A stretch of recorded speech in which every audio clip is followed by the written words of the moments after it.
This is the Dollemore Daily, and I'm Jesse Dollemore. Hey, before I get started, yesterday I did an interview with a young journalist, 14 or 15 years old, who's done interviews with like most of the maybe not most, but a bunch of the presidential candidates. He's done interviews with Justin Trudeau in Canada, the prime minister. It's remarkable the things that he's accomplished at 14 or 15, just a teenager.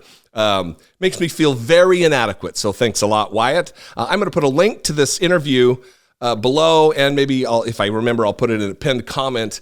His most viewed video right now is an interview with Vivek Ramaswamy, and I think that we can rally the troops to get more eyeballs on the video with him, with me, than that goof. So check it out. I would appreciate it. Let's talk about the carnage in the wake of Donald Trump's mugshot being released. Finally, a mugshot being taken. Finally, leveling the playing field relative to our justice system. That just because you have power, you have money, you have connection, you get out of having your mugshot taken like any other criminal defendant in any other municipality, in any other case. And the right is freaking out. Before, in the lead up to Donald Trump's mugshot being released, Marjorie Taylor Greene posted a fake mugshot on Twitter of herself with like the worst photoshopping skills in the history of photoshopping skills. And she posted it and said this: "I stand with President Trump against the commie DA Fani Willis, who is nothing more than a political hitman." Hitman? Hit woman? Hitman? Hit person? Definitely not a hitman. Tasked with taking out Biden's top political opponent. Persecution, not prosecution. Hashtag MAGA mugshot. I can't do a banjo noise. Then, when the mugshot was released, Marjorie Taylor Greene tweeted the actual mugshot that they're so ashamed of. It really is kind of the reverse psychology. This doesn't bother me. This doesn't bother me. See, look, we'll talk about it. We'll put it out there. Really, there's no other way but to lean in. She tweeted this: "This is the photo that will win the 2024 presidential election. The American people will not stand for communism in America." You know, because when you read the Communist Manifesto written by Karl Marx, it was all about how to take mugshots of former presidents. That's what it's all about. That's what communism is, you know. It's not an economic system. No, it's about mugshots. These people are, their stupidity is with her especially, but it gets worse. Ben Shapiro also tweeted about it and used maybe the most stupid logic, since he's the logic bro, the debate king, Ben Shapiro with his fast, squeaky voice. He tweeted this about it: "He's the most photographed person on earth. The mugshot was completely unnecessary and vindictive, of course, but it's going to backfire dramatically since this image is instantly iconic." Man, can you imagine having that much thirst for the grundle butter and the aroma of Donald Trump's butthole? That's Ben Shapiro in a nutshell. That is selling out your principles of equality, of equal justice under the law, that we need to create a separate, safe space for Donald Trump, treat him way differently than everybody else, rather than like anyone else who's working their way through the criminal justice system. You should be ashamed of yourself, little Benny Shapiro, if you could find it within yourself. I doubt you will. Not to be outdone, Don Jr. also got in on it, and this is where the grift begins. This is where the grift starts.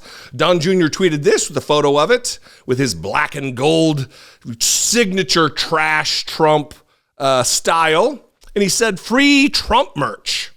Not meaning it's free, it means free Trump merch. "To be clear, all profits from this on my web store are going to be donated to the Legal Defense Fund to fight the tyranny and insanity we're seeing before us. Unlike many, I won't try to profit from this, but will do what I can do to help." I think he protests a little too much, don't you? He's really selling the fact that I'm not going to profit from this. I'm giving all the money to my dad's blah, blah, blah. And then again, to continue the theme, not to be outdone, Donald Trump used this moment and his mugshot as a triumphant return to Twitter.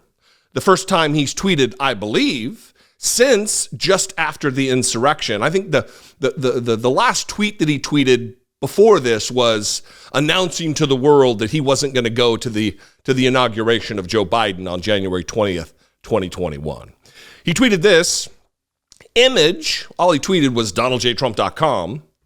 And he tweeted this, election interference, never surrender, donaldjtrump.com, with a picture of it. And it's gotten some traction. I mean, you can't really trust the metrics of what Twitter says. His interview with Tucker has like 300 million views or some insane nonsense number. Very well, like 250, 300 million views. So they're saying that almost every single person in America watched that interview with Tucker. I didn't. You probably didn't. So who are these other people? Anyway, it was the shit show that we expected it to be. Absolutely. Pretty much nonsense. Pretty much nonsense. As to be expected. I can only hope that if we do see a fifth and a sixth indictment, Arizona, Michigan, those investigations, if they do come to fruition and they find that there is cause, that there were crimes committed that rise to the level of prosecution, I would hope that they also follow suit with Georgia and take a mugshot. Do treat Donald Trump like everyone else. It does send a message. Anyway, I'm repeating myself.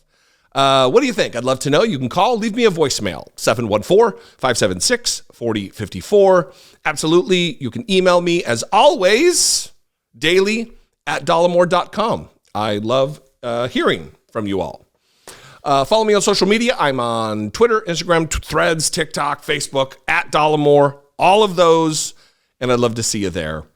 If I do something that you appreciate, if I bring value to your day, to your week, to your moment of a day, please consider supporting my work, helping produce what we're doing on this program, what we're doing on this channel, and on our other platforms like the podcast.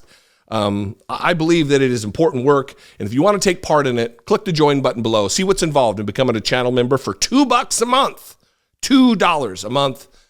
You can help support what we're doing. You can click the super thanks button, or you can go over to patreon.com/IDoubtIt podcast. I know I'm fond of saying it's going to get worse before it gets better. This was a moment in time that was a peaceful action, and I'm just really waiting for the other shoe to drop. And this is a moment I really hope I'm wrong. But so far, we're chugging along, and it's been in good form. I'll see you next time. Be genuine. Take care of one another.